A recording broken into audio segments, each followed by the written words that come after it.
नमस्कार मित्रों, स्वागत है आपका हमारे इस चैनल जीओबी अपडेट में। आज की इस वीडियो में हम जानेंगे मुख्यमंत्री सीखो कमाओ योजना के अंतर्गत जो 6 लाख लोगों ने आवेदन कर दिए हैं, उनमें से मात्र 54,000 लोगों को ही नौकरी दी जाएगी।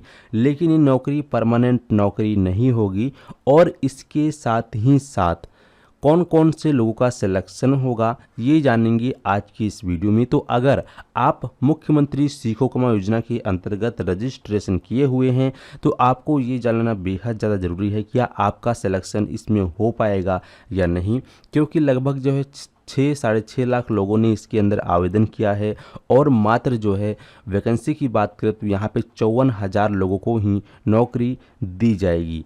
अब ऐसे में काफ़ी सारे लोगों के मन में क्वेश्चन ये भी है कि जब वो अपने प्रोफाइल के अंदर लॉगिन कर रहे हैं तो लॉगिन करने के बाद जो उनका आधार डीबीटी होता है वो सक्रिय नहीं दिखा रहा है, जबकि उन्होंने बैंक से अपना आधार डीबीटी सक्रिय करवा लिया है। लेकिन प्रोफाइल में जाते हैं, देखते हैं तो वहाँ पे आधार डीबीटी सक्रिय नहीं है। तो इसका सल्यूशन क्या है ये भी हम जानेंगे और कौन कौन से लोगों का सिलेक्शन होगा तो ये भी हम जानेंगे। और अगर अभी तक आपने वो काम नहीं किया तो कर लेना, तो हो सकता है कि आपका सिलेक्शन भी इसके अंतर्गत हो जाए। तो दोस्तों चलिए इस वीडियो को शुरू करते हैं और आप सभी को इसके बारे में डिटेल से बात करते हैं।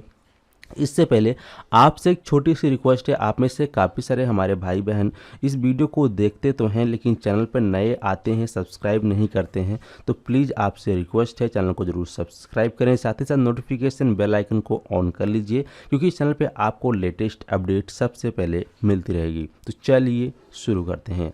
सबसे पहले हम बात कर लेते हैं आधार डीबीटी सक्रिय के बारे में। तो यहाँ पे आप लॉगिन वाले बटन पर क्लिक करेंगे और इसके बाद यहाँ पर आप अपना यूजर आईडी और पासवर्ड को डालेंगे। ठीक है, तो यहाँ पे हमारे सामने जो है लॉगिन पेज ओपन हो चुका है। यहाँ पे हम अपना यूजर आईडी पासवर्ड डालेंगे, कैप्चा यहाँ डालेंगे, लॉगिन पर हम क्लिक करेंगे। लॉगिन पे क्लिक करने के बाद हमारा जो है डैशबोर्ड इस प्रकार से लॉगिन हो जाएंगे और यहाँ पर आप सभी का डिटेल्स देखने को मिल जाएगा। अब यहाँ पर आप एक चीज़ नोटिस कीजिए कि यहाँ देख सकते हैं, यहाँ पे लिखा है आधार बैंक खाते से लिंक है, तो यहाँ पे हाँ लिखा है। डीबीटी सक्रिय है, यहाँ पर हाँ लिखा है, मतलब इनका जो डीबीटी है ये सक्रिय है। लेकिन अगर आपके प्रोफाइल में इस प्रकार से डीबीटी सक्रिय है की जगह पे नो लिखा हुआ है तो इस केस में आप क्या कर सकते हैं, जबकि आपने बैंक में जाकर आधार डीबीटी सक्रिय करवा दिया है। तो दोस्तों आपको बिल्कुल भी घबराना नहीं है, मैं आपको बताता हूँ ये कैसे यस होगा, हाँ कैसे होगा। देखिए अब इसको अभी यहीं पे छोड़ो और हम बात कर लेते हैं अभी कि कौन कौन से लोगों का सिलेक्शन होगा, कौन कौन से लोगों को नौकरी दी जाएगी।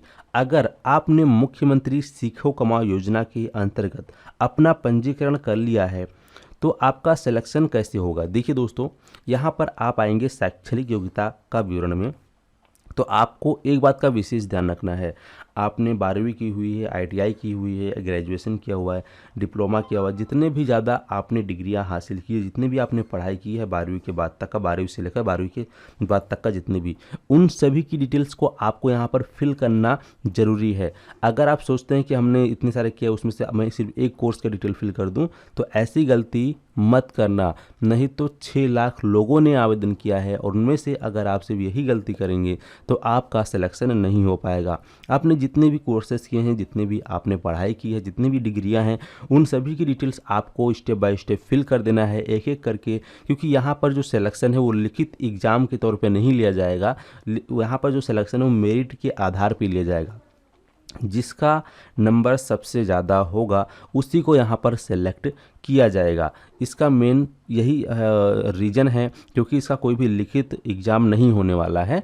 तो ऐसे में आपने जितनी भी पढ़ाई की, जितनी भी आपकी शैक्षणिक योग्यता है उसको आप एक एक करके यहाँ पर चयन कर लेंगे। ठीक है, जितने ज़्यादा आपके कोर्सेज रहेंगे उतनी ज़्यादा संभावना रहेगी आपको सिलेक्शन में जाने का, और जितने ज़्यादा आपके नंबर रहेंगे उतनी ज़्यादा आपकी जो है परसेंटेज बढ़ती है सिलेक्शन होने में। ठीक है, तो दोस्तों जब आपको कंपनी के द्वारा सेलेक्ट कर लिया जाएगा तो यहाँ पर जो आपका डीबीटी सक्रिय है, जो मैंने अभी थोड़ी देर पहले आपको बताया, तो यहाँ पे जो नो दिखा रहा तो ये ऑटोमेटिक अपडेट हो जाएगा। ठीक है, तो यहाँ पर नो की जगह ऑटोमेटिक हाँ लिखा हुआ आ जाएगा और घबराने की आवश्यकता नहीं है, जो यहाँ पे हाँ लिखा हुआ आ जाएगा।